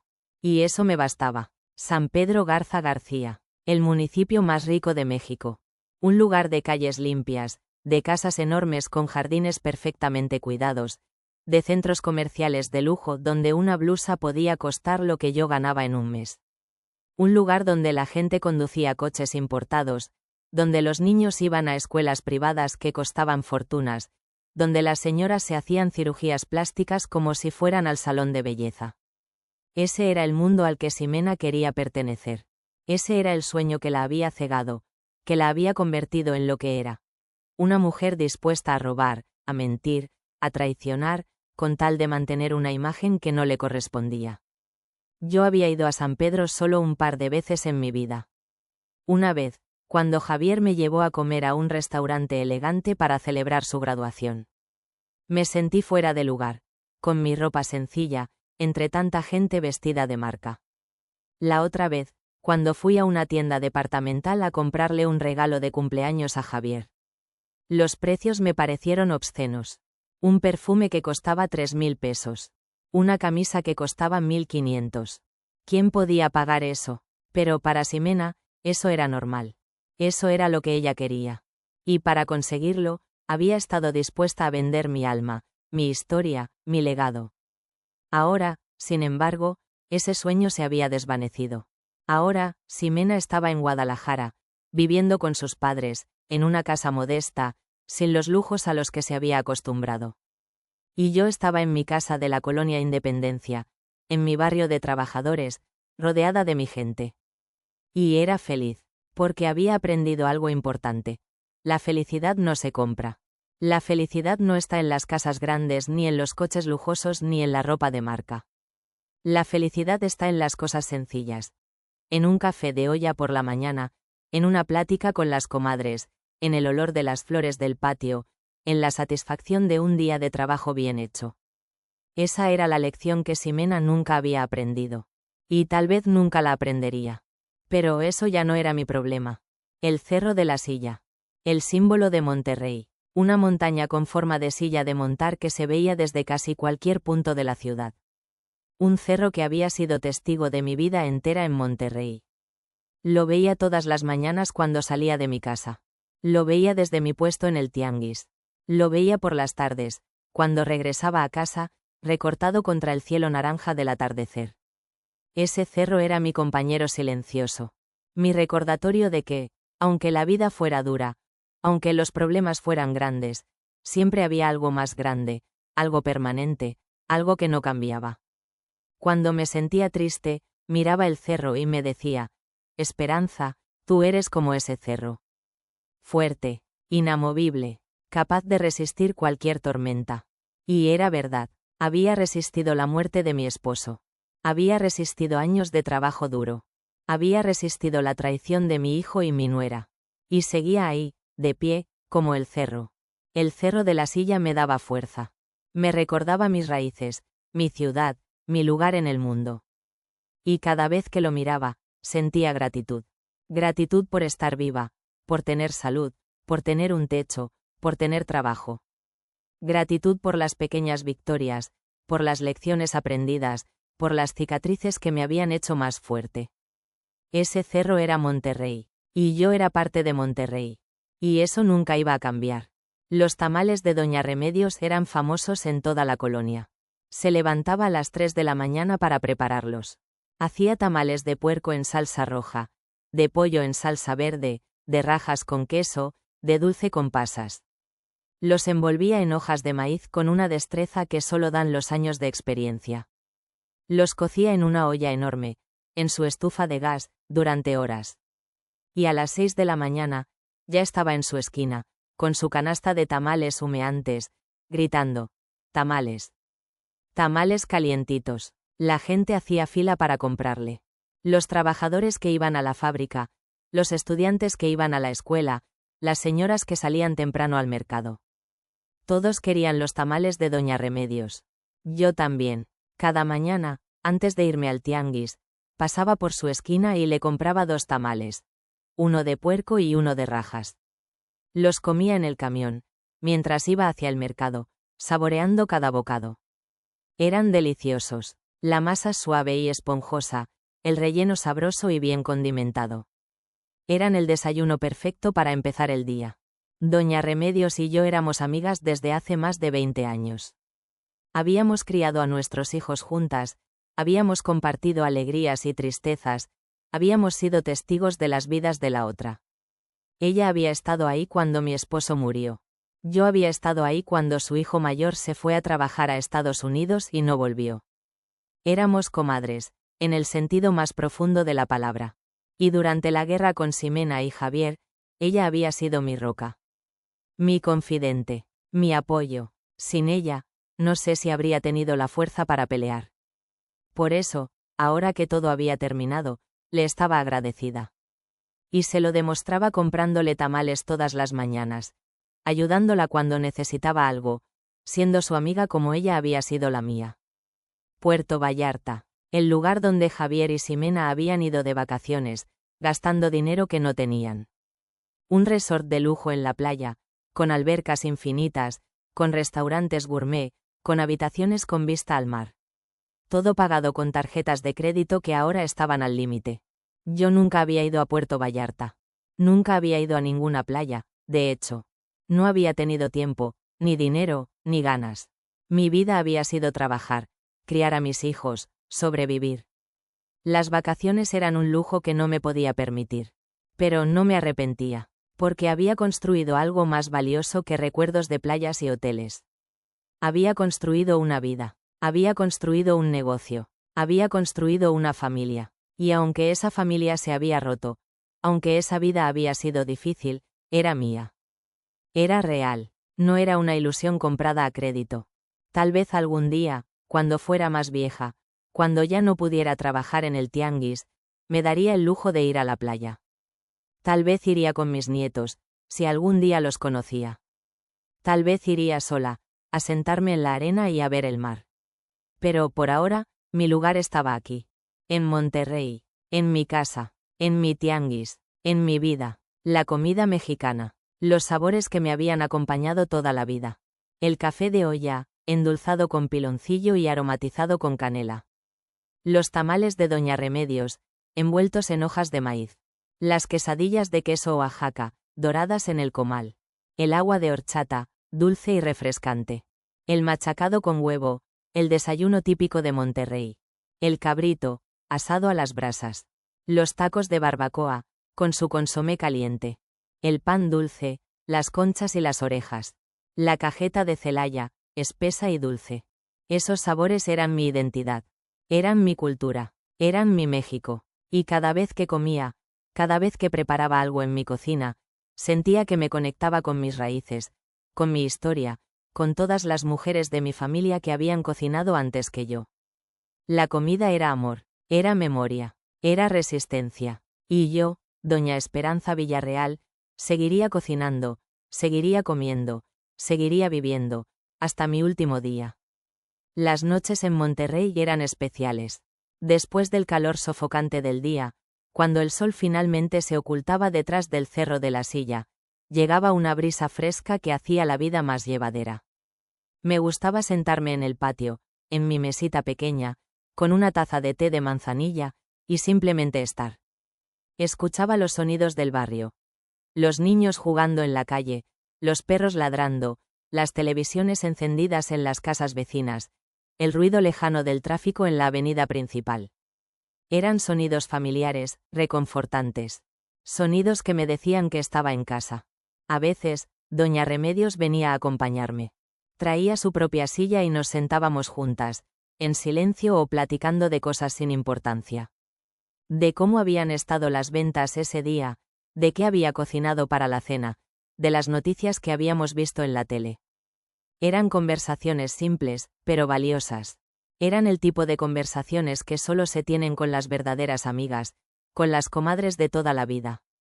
Una noche, mientras estábamos sentadas así, Doña Remedios me preguntó: «Comadre, ¿crees que algún día tu hijo regrese?» Lo pensé por un momento. No lo sé, Reme. Tal vez no, pero ya no me quita el sueño. He aprendido a vivir con la incertidumbre. Eres muy fuerte, comadre. No soy fuerte, Reme. Solo soy una sobreviviente. Como tú, como todas nosotras. Ella asintió, y seguimos sentadas en silencio, viendo cómo las estrellas empezaban a aparecer en el cielo. Y en ese momento, sentí una paz profunda. Una paz que venía de saber que, pasara lo que pasara, yo estaría bien. Porque tenía mi casa, mi trabajo, mis amigas, mi barrio. Tenía mi vida. Y eso era suficiente. Más que suficiente. Era todo lo que necesitaba. La historia de Doña Esperanza Villarreal no terminaba aquí. Seguiría vendiendo en el tianguis, seguiría viviendo en su casa naranja de la colonia Independencia, seguiría siendo la mujer fuerte que siempre había sido. Tal vez algún día Javier regresaría, con sus hijos, pidiendo perdón de verdad. Tal vez algún día ella conocería a sus nietos y podría abrazarlos. O tal vez no, tal vez su familia estaría rota para siempre. Pero eso ya no la definía. Lo que la definía era su fuerza, su dignidad, su capacidad de levantarse después de cada caída. Era una guerrera, una sobreviviente, una mujer que había peleado por lo que era suyo y había ganado. Y esa victoria, esa certeza de que valía, de que merecía respeto, de que no se dejaría pisotear nunca más, era lo más valioso que había conseguido en toda esta batalla. Doña Esperanza Villarreal había recuperado su poder. Y nadie, nunca más, se lo quitaría.